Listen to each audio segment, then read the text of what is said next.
Hello, welcome to Music and Stuff. I'm Rob Lewis, and it's Who's Day Tuesday. I must admit, I haven't done a Doctor Who video for a little while. I've been so busy with other stuff going on. But I was feeling a little bit inspired because there's been this recent discovery of the 2 missing episodes of the Daleks Master Plan. So I was a little bit inspired to dig this out of my bookshelf today and talk about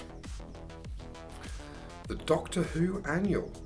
Oh yes, when there was just the one. Let's get the thumbnail picture there. The Doctor Who annual. Of course there is William Hartnell as the first Doctor on the cover. Now, I don't know if you have seen An Adventure in Space and Time with David Bradley as William Hartnell. They recreated this with his picture there. That's quite a clever thing. So let's have a look at this. This was from 1965. What's on the reverse cover? Oh, that's on the reverse. So who are those people? Have I ever read this? No, I've never read this. And I'll get to why. The TARDIS has a particularly pointy roof there. That's a bit more angular than we normally expect to see. What have we got here? We've got the Zarbi, Sensorite, Vord on the cover there. There you go. So some fantastic artwork here. It really is. That was the price. Are you getting that on there? I've moved kind of where my camera was situated. So that's the price. 9 and 6. What's that? What's that in modern money? 9 and 6. I don't know. Copyright 1965 by the British Broadcasting Corporation. All rights reserved throughout the world. Published in Great Britain by World Distributors, Manchester Limited. Printed and bound in England by Gerald and Sons Limited, Norwich. The Doctor Who annual. So here we go. The lair of Zarbi Supremo. Who is Doctor Who? The Sons of the Crab, the Lost Ones, Journey Back to Earth, The Equations of Doctor Who, The Monsters from Earth, Peril in Mechanistria, and The Fishmen of Candelinga. So the first thing you notice here is this is a story in text, in novel form. It's not a comic. It's not a comic book, which is interesting. I say it's interesting, it does put me off a little bit. Not that there's anything wrong with that, and it's not that I can't read things like that. It's just with something like that, I kind of would have liked to have read a comic version, you know. And they're calling him Doctor Who here as well, which is quite interesting. He's not the Doctor, he is Doctor Who. So I'd like to know when this was kind of written, but and who his companions are, who those kids were on the back, because it wasn't Ian, Barbara and Susan, nor was it Stephen and oh my god, my brain's gone. Vicky, nor was it Ben and Polly. Well, here we go. Who are these guys? So, Gordon. Yeah, still calling him Doctor Who. I'm sure it's a very good story. Maybe I might read it. I don't know. I'm not going to read it now. How boring would that be? But maybe I could do a video of me just reading these out to you, because some of you people may not have ever read this before. It's not like I don't know how easy this is to get a hold of. I mean, feel free to pause it and have a look and read it at your own leisure. But yeah, Zarbi there.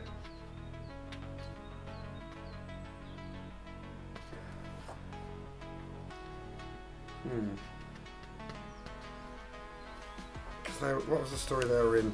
Oh, I can't remember now. It's very camp. So here are some other people then. The Monoptera.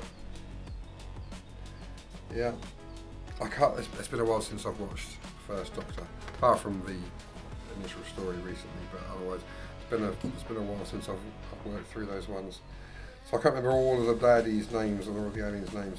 So this is a kind of a bit of backstory. Let's have a look at this. This is a backstory of the Doctor. After Sir Isaac Newton came Dr. Albert Einstein. After Einstein came Doctor Who. He is the mastermind that spans all spatial infinity and all temporal eternity in his strange small ship, the TARDIS.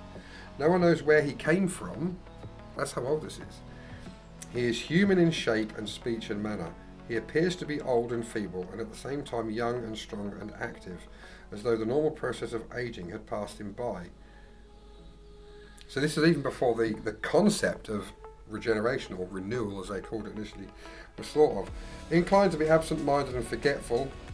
That may be more of a reference to Hartnell and his forgetting of lines.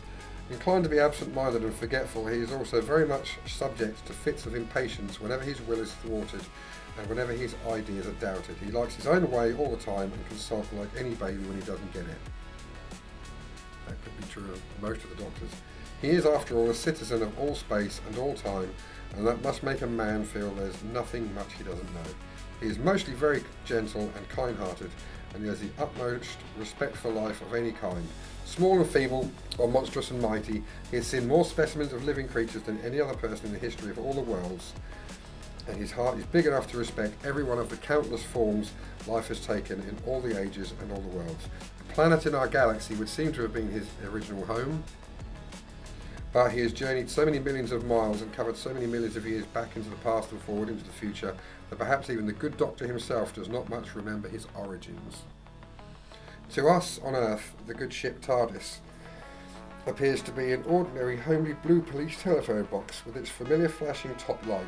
But when the great door is opened, it is seen that in the TARDIS our ideas of dimensions of length, breadth and thickness, of inches and feet and yards must be forgotten. Not really centimetres in there. The interior of the TARDIS does not exist in our normal world of size. The small square box contains a great spaceship laboratory equipped with all the marvellous electronic instruments and engines with which it materialises itself wherever its pilot commands, passing like a ghost through all material objects which happen to be in actual existence at any spot in space or moment in time through which its strange voyagers take it. It can travel to any corner of the universe, no matter how unthinkably remote, to any time sphere in the remotest past or the unimaginably distant future. It travels instantaneously, and a journey of 1,000,000 miles or 1,000,000 years is accomplished in a microsecond. The TARDIS holds within itself many marvellous inventions which would be scientific miracles in many of the spheres Doctor Who has visited. To him, they are commonplace tools and instruments, methods of doing what he wants to do. Headlong he passes in his TARDIS through all of space and all of time. Where is he going? What is his objective? What goal draws him on through the endless spheres, the millions of ages? No one knows. Perhaps he himself has long forgotten. So distant in our years is the time when he first set out on his odyssey. Are his voyages haphazard and merely satisfying the urge to travel everywhere and see everything, or is he seeking something definite? Again, no one knows. Ceaselessly and relentlessly. Do that again. Ceaselessly and restlessly. Ceaselessly and restlessly he moves on along the infinite strands of energy that crisscross all space-time. There is the deep and always unsatisfied curiosity of the scientist in him. There is the love of all life which fights against its surroundings. Strange as his many adventures and experiences have been, how strange will be that time and place, no matter how far away or how distant in time, that point in infinity, eternity, when at long last Doctor Who will reach his final goal and find that for which he is searching. Well, he's still not there. It's quite strange, like they get no mention of Gallifrey or Time Lords or regenerations or anything. It's weird hearing it like in that sort of pocket of time. The Sons of the Crab. This is before the Macro, wasn't it? The Sons of the Crab. So they are So maybe it's on the Crab Nebula. Oh, they're not crab people.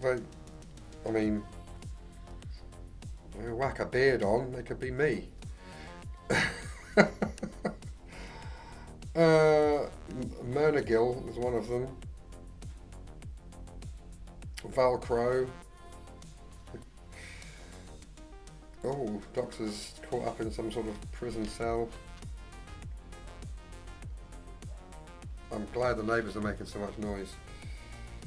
Yeah, the Doctor with his key. So he hasn't got any regular companions in these stories, which is interesting. So I wonder when that's kind of set then. When did he not have any companions as the first Doctor? I don't think there was a time, was there? Well, that's interesting then. I wonder when in his timeline these happened. Wing roll. Maybe it was before. Maybe this was before we even meet him. These are set. Fomal.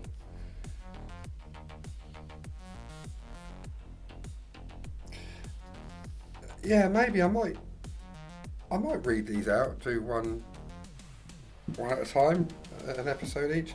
Let me know what you think of that idea in the comments if you'd like. If you've never read the book or seen it or can't find it, let me know. I don't know how many were printed. The Lost Ones.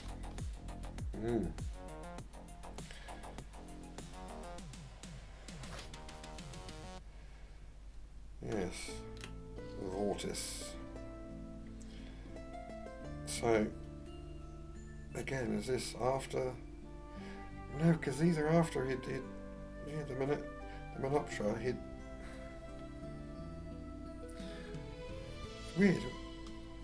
At what point did this all happen? Oh, who's that? Some dude with very, very red hair. Oh, they've all got it. They all kind of look the same. They're quite big compared to Doctor Who.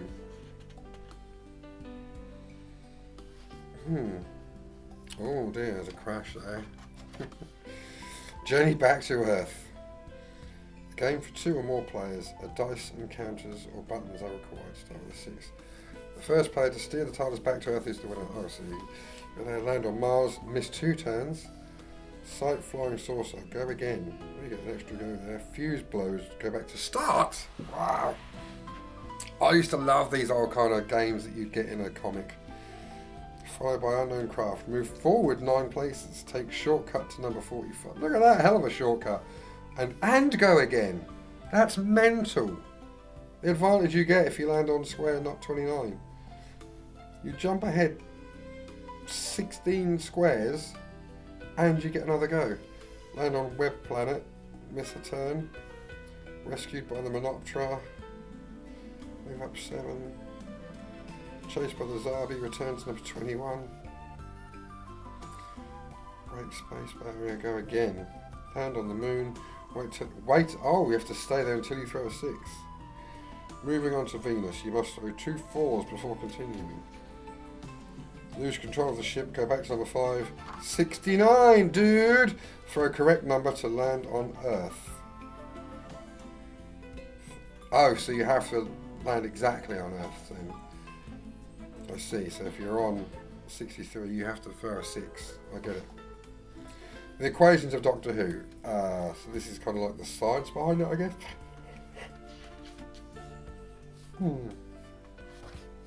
The Monsters from Earth. Amy Barker. Amy Barker, Butch the Bulldog, and Tony. So is that who the kids are on the back?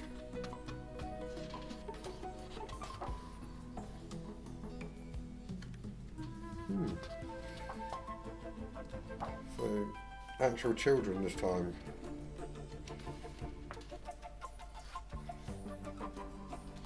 There they are. 2 children and a dog.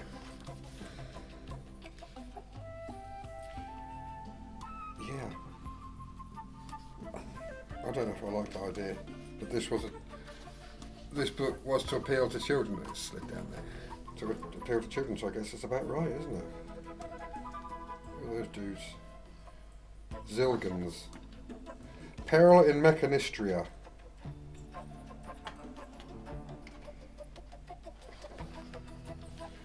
Has he still got them with him? Miss a page then. No, I didn't miss a page. I do like the artwork. It's pretty cool.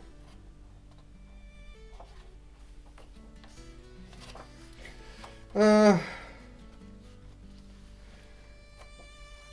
love that they call him Doctor Who. Oh, who's that? Who's that cool customer? Yeah, good piece there. The Fishmen of Catalinga.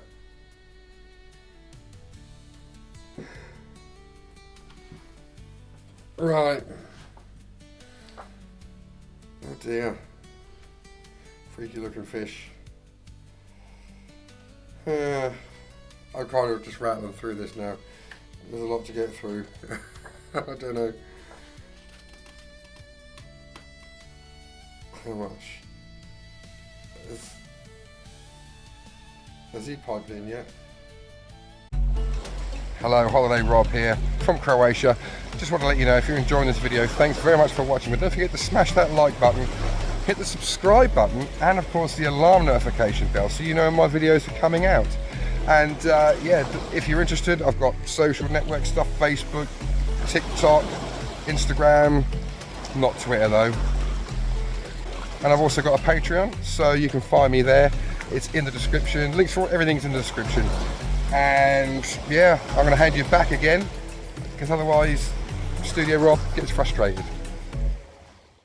There you go. Thanks very much.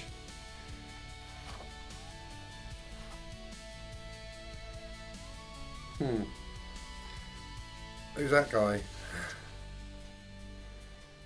Marinus. Well, that's not. Oh, is that Marinus? I can't remember now. From the Keys of Marinus. No. Oh, talking about the planet Marinus. Sorry. I thought I was getting something confused then. Keys of Marinus. I really like that story actually. When I watched it. When did I watch the first Doctor story? It was probably about 6 years ago, something like that. Oh, well, there you go. So there's no photos for a start.